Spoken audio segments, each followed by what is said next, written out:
இந்தியாவில் சமையல் சிலிண்டர் விநியோகம் சீராக இருப்பதாகவும் தட்டுப்பாடு அச்சத்தில் முன்பதிவு செய்வோர் எண்ணிக்கை குறைந்துள்ளதாகவும் மத்திய அரசு தெரிவித்துள்ளது. டெல்லியில் பல்வேறு அமைச்சக செயலாளர்களுடன் கூட்டாக செய்தியாளர்களை சந்தித்த வெளியுறவுத்துறை அமைச்சக செய்தி தொடர்பாளர் ரன்தீப் ஜெய்ஸ்வால், வளைகுடா நாடுகளில் கப்பல் போக்குவரத்து வழித்தடங்களில் ஏற்படும் இடையூறுகளால் எரிவாயு விநியோகம் கவலைக்குரிய விஷயமாகவே நீடிப்பதாக தெரிவித்தார்.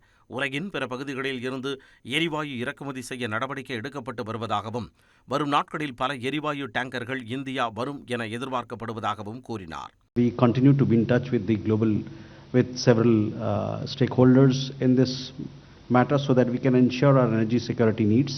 நாட்டில் எந்தவொரு சமையல் எரிவாயு விநியோகஸ்தரும் தட்டுப்பாடு நிலையை எதிர்கொள்ளவில்லை என்றும், சிலிண்டர் விநியோகம் திட்டமிட்டபடி தொடர்வதாகவும் பெட்ரோலியத்துறை அமைச்சக இணைச் செயலாளர் சுஜாதா சர்மா தெரிவித்தார். குழாய் வழி எரிவாயு திட்டத்தை ஊக்குவிக்கும் மாநிலங்களுக்கு வர்த்தக சிலிண்டர் கூடுதலாக 10 விழுக்காடு ஒதுக்கீடு செய்யப்படும் என்று கூறிய சுஜாதா சர்மா, கடந்த 3 நாட்களில் 5600க்கு மேற்பட்ட வீட்டு உபயோக சமையல் சிலிண்டர் பயனர்கள் குழாய் வழி எரிவாயு இணைப்புகளுக்கு மாறிவிட்டதாகவும் தெரிவித்தார். ஹோர்முஸ் நீரிணையில் மேற்கு பகுதியில் சிக்கியுள்ள இந்திய கொடி ஏற்றப்பட்ட 22 கப்பல்களின் நிலைமையில் எந்த மாற்றமும் இல்லை என்றும், அவற்றில் இருந்த 611 மாலுமிகளும் பாதுகாப்பாக உள்ளதாகவும் கப்பல் போக்குவரத்து துறை சிறப்பு செயலாளர் ராஜேஷ்குமார் சின்ஹா தெரிவித்தார்.